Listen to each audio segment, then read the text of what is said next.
kepada NU yang membesarkan muslimat. Luar biasa. Terima kasih saya kepada muslimat.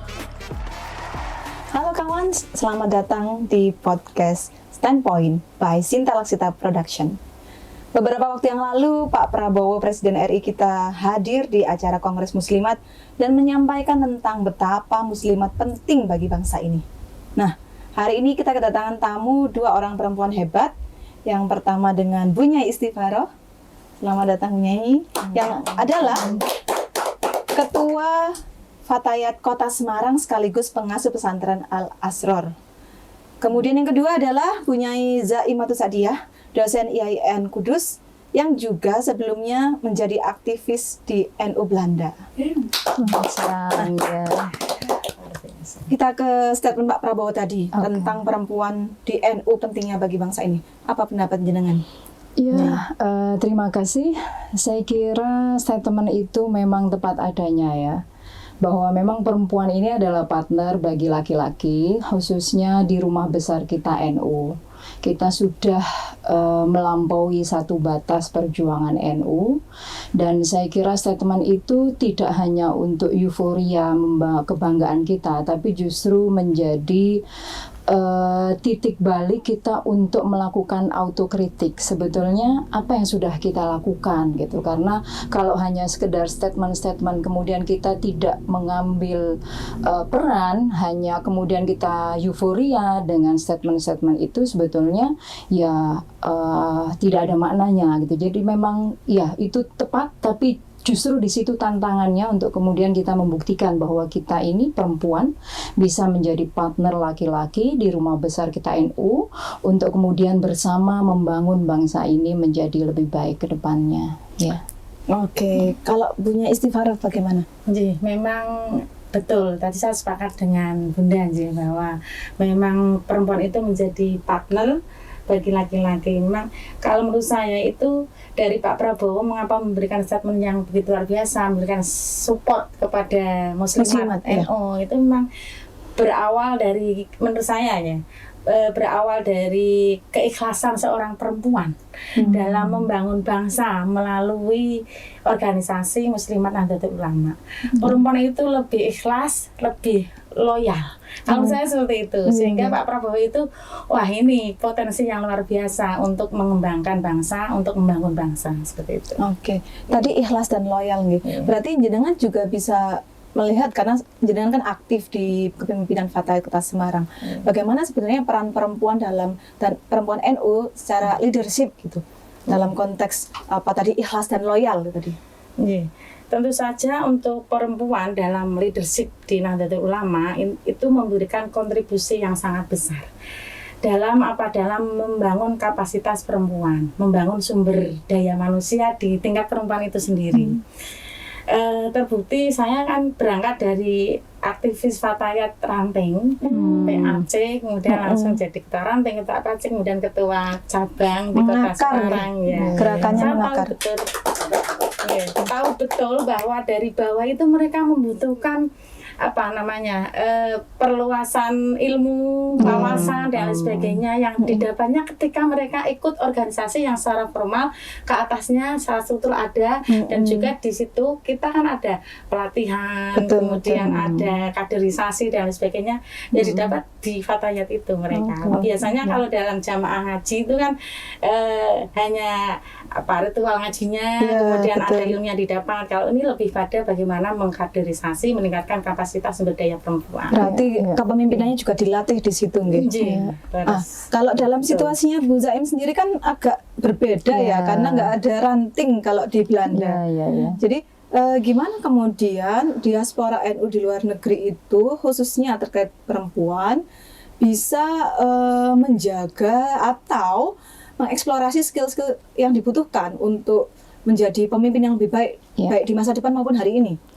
Ya, terima kasih. Jadi PCI-NU Belanda itu saya kira menjadi gambaran ya bahwa laki-laki dan perempuan itu bisa menjadi partner sekaligus dalam satu rumah. Karena untuk PCI-NU Belanda misalnya, biasanya kalau di Indonesia itu di rumah NU, bukan, saya tidak bicara fatayat dan muslimat tentu perempuan-perempuan, tapi untuk di NU-nya sendiri itu didominasi oleh laki-laki gitu kan, ketua umum, kemudian laki-laki, ketua-ketua dan seterusnya.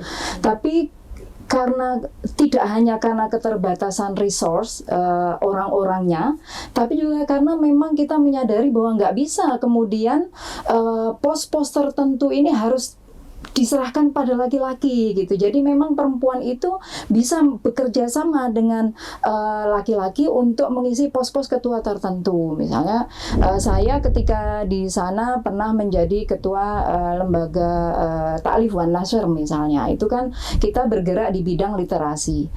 Saya tidak mengatakan bahwa kemudian tidak ada laki-laki yang concern yang bagus gitu di situ, tapi kita berbagi karena memang SDM kita terbatas. Jadi untuk konteks Belanda itu kepengurusan memang mayoritas dipegang oleh mahasiswa yang sedang kuliah S2 ataupun S3 gitu. Jadi ini memang tentu mereka akan pulang, akan pergi dan seterusnya. Kepengurusan hanya berlaku selama 2 tahun gitu ya. Jadi ini benar-benar kita harus memilih siapa kira-kira yang bisa kemudian membawa gerbong ini menjadi bagian dari gerbong kepengurusan untuk bisa bekerja sama mensukseskan program-program yang kita tetapkan. Nah, kemudian dari program yang kita tetapkan itu, kita setiap 2 pekan PCI-NU Belanda itu mengadakan kegiatan bertemu bersama di Masjid Al-Hikmah di Den Haag gitu ya. Jadi itu menjadi ruang kemudian kita bertemu, makan bersama, ya seperti tradisinya orang selamatan begitu ya. Tahlilan, iya. Jadi itu menjadi bagi teman-teman yang single yang belum keluarga gitu, ini adalah masa untuk kemudian perbaikan gizi gitu. Kan kalau yang sudah berkeluarga mungkin ya ini adalah momen untuk kemudian membawa anak-anak ke sana sekalian jalan-jalan sekaligus kemudian saya pribadi dengan suami misalnya itu mengajak anak-anak ke sana supaya tahu apa sih yang dilakukan oleh orang tuanya berkhidmat di NU itu apa gitu, sehingga ini menjadi kenangan. Betul. Suatu saat ketika mereka besar terjun ke masyarakat tuh mereka akan melakukan hal yang sama, bahwa sesibuk apapun kita punya rumah besar yang harus kita memang bangun bersama. Jadi memang untuk di PCI-NU Belanda perempuan juga punya suara yang bukan suara, maksud saya punya peran yang cukup besar. Saya pribadi termasuk juga, mungkin ini sudah sejak COVID itu tahun 2020. Nah, karena COVID kemudian kita ada ngaji online setiap bulan Ramadan. Saya termasuk salah satu yang membaca kitab selama ngaji online itu. Luar biasa. Tadi disebutkan soal hikmah ya. Hikmah itu sangat lekat dengan NU ya. Dan apalagi sekarang salah satu tagline-nya bermanfaat. Nah, kalau bicara tentang hikmah, kita ingat tokoh-tokoh besar perempuan di NU. Kalau saya secara pribadi, idola saya itu Bu Sinta Nuriyah. Kebetulan namanya mirip nama saya, Nuriyatul Lailiyah. Kalau jenengan tokoh perempuan idolanya di NU sendiri siapa? Boleh yang dulu-dulu atau yang sekarang? Kalau saya dari dulu, saya ketika menjadi kader IPPNU, saya itu pas ketika sekolah di MA Madrasah saya menjadi ketua ranting IPPNU di Kabupaten Kalongan. Itu saya Ibu Hovifah. Pas karena dulu pas ketika tumbuh kembangnya PKB. Ibu Hovifah. Dan sekarang kemudian di Muslimat itu. Kalau Bu Zaim? Kalau saya sama dengan Mbak Nuri ya, Bu Sinta, mungkin kalau tokoh-tokoh besar kita hanya bisa membacanya dari sejarah karena beliau berbeda masa dengan kita. Tapi untuk Bu Sinta ini karena kita menyaksikan langsung bagaimana beliau sepanjang hidupnya berkhidmah, tidak hanya beliau sebagai istri kemudian mendukung peran yang dilakukan oleh suami, tapi beliau sendiri juga berkhidmah sebagai perempuan begitu. Dan itu kita lihat sampai sekarang itu beliau tetap aktif ya. Nah, kalau kemudian sebagai orang yang pernah menduduki jabatan yang strategis di lembaga di bawah NU, apa yang menjadi tantangan terbesar bagi seorang perempuan untuk bisa berorganisasi, berkhidmah, dan menjadi bagian dari kepemimpinan dalam NU, baik yang levelnya di kota maupun di ranting seperti yang jenengan tadi sampaikan ya, gerakan yang sangat mengakar. Pripun? Tanah yang terbesar. Iya. Dalam bagaimana cara kita menyeimbangkan peran ganda kita sebagai seorang perempuan. Kalau saya betul. kebetulan kan saya memang di rumah istrinya pengasuh pesantren, punya kewajiban yang tidak bisa saya tinggalkan setiap malam. Ngaji, mulang ngaji. Ya, mulang ngaji Quran. Ya, kemudian paginya kebetulan saya bekerja. Saya bekerja dari berangkat dari rumah jam 6:30, pulangnya nanti jam 4:30. Jadi full nggak punya. Kemudian Belum lagi anak ya punya. Belum lagi anak yang selalu membutuhkan kehadiran saya. Kemudian selain itu memang kalau perempuan di pesantren, di samping istilahnya ngajari ngaji di situ kan juga memikirkan kemandirian ekonomi pesantren juga. Jadi saya juga memikirkan saya kerja sebagai ASN, sebagai guru salah satu SMA negeri. Kalau malam rutinitas yang tidak bisa saya tinggalkan.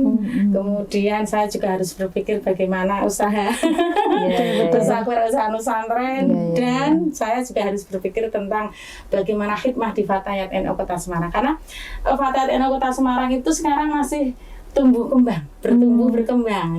Jadi ketika periode saya periodenya 2022 sampai 2027. Nah, saya berharap ketika periode saya selesai, semua ranting bisa terbentuk di Kota Semarang. Jadi Kota Semarang itu setelah periode saya selesai itu sudah hijau semua, sudah ada fatayatnya semua di Kota Semarang lah. Jadi tantangan terbesarnya itu di bagaimana saya bisa menyeimbangkan peran saya di dalam keluarga, di dalam pekerjaan, dan tetap berhikmah di Fatayat. Oke, menarik sekali. Sebenarnya tadi bukan cuma beban ganda punya ngapunten, itu multi ya, berlipat-lipat bebannya sebenarnya. Dan itu saya kira semua perempuan ya di Indonesia. Kita seperti dihadapkan pada situasi kalau mau aktif di luar, jangan lupa keluarga, jangan sampai ketinggalan. Kalau saya biasa memberikan motivasi untuk teman-teman di Fatayat itu, selesaikan dulu yang di rumah. Ketika kita keluar itu sudah mendapatkan ridho, izin dari suami, ya, sehingga kita keluar itu sudah langkahnya itu sudah ringan. Ketika keluar itu kita bahagia, masuk juga membawa kebahagiaan. Gitu. Oke, menarik sekali. Nah, ini terakhir punya Zaim, karena kaitannya dengan beban yang multi itu tadi. Bagaimana kita kira-kira mencari ini ya cara yang tepat untuk mengelaborasi dan menavigasi situasi yang agak bulat dan rumit, karena kan kita nggak bisa sendiri sebenarnya melakukan itu semua ya. Anak itu kan milik bersama, tanggung jawab bersama. Bagaimana kira-kira Bu Zaim pandangannya? Ya, jadi sekali lagi bahwa kita ini berpartner dengan laki-laki ya. Dalam konteks kita di rumah tangga kita sendiri, tentu suami kita adalah partner yang terbaik. Maka ketika kita sudah memutuskan untuk terjun di organisasi, dalam hal ini misalnya saya juga di PCINU, kebetulan suami saya waktu itu juga ketua Tanfidiyah PCINU Belanda 2 periode, ya kita berarti sudah tahu konsekuensinya gitu. Maka ketika ada tugas, karena kebetulan saya dan suami sama-sama sedang S3, artinya bebannya juga sama seperti panjenengan. Saya harus menyelesaikan disertasi saya, ketika bimbingan juga nggak bisa kemudian excuse, maaf saya lagi ada urusan, nggak bisa itu pembimbing kan nggak mau tahu gitu. Tugas utama kamu adalah kuliah di sini gitu, yang lain harus dikesampingkan. Tapi ketika kita memilih kemudian untuk bersama bertumbuh berkhidmat di PCINU Belanda itu ada kalanya ketika kita memang berkomitmen ya harus berbagi begitu. Ketika saya tidak bisa, ya suami saya harus melakukan apapun itu, termasuk tugas-tugas domestik rumah tangga kan begitu. Jadi kita gantian mau gantian masak atau gantian cuci piring, gantian jaga anak, mengantarkan, bersih-bersih. Saya misalnya sesekali tugas saya mencuci, tapi suami saya yang melipat-lipat, menjemur dan seterusnya. Jadi itu yang bisa kita lakukan. Karena kalau tidak, tentu akan menjadi masalah yang bertumpuk. Mungkin bagi sebagian orang kemudian udahlah memang ini tugasnya perempuan misalnya, tapi bisa ditahan dalam 1, 2, 3, 4 situasi. Kelima saya kira akan meledak gitu. Ketika kita nggak tahan, kalau ternyata kita tidak bisa berkomunikasi dengan baik dengan pasangan kita gitu. Saya kira itu ya. Menarik sekali. Nah, sepertinya kita sudahi dulu pertemuan hari ini. Terima kasih banyak, Terima Bu Zaim kasih dan Bu Mbak Eli. Estefaro. Ya, sekian perjumpaan kita hari ini. Tapi tentunya akan ada kesempatan-kesempatan berikutnya. Jangan lupa like, comment, dan subscribe channel Cinta Lasita Production. Bersama saya Nurati Leliah. Sampai ketemu kembali, kawan. Ya.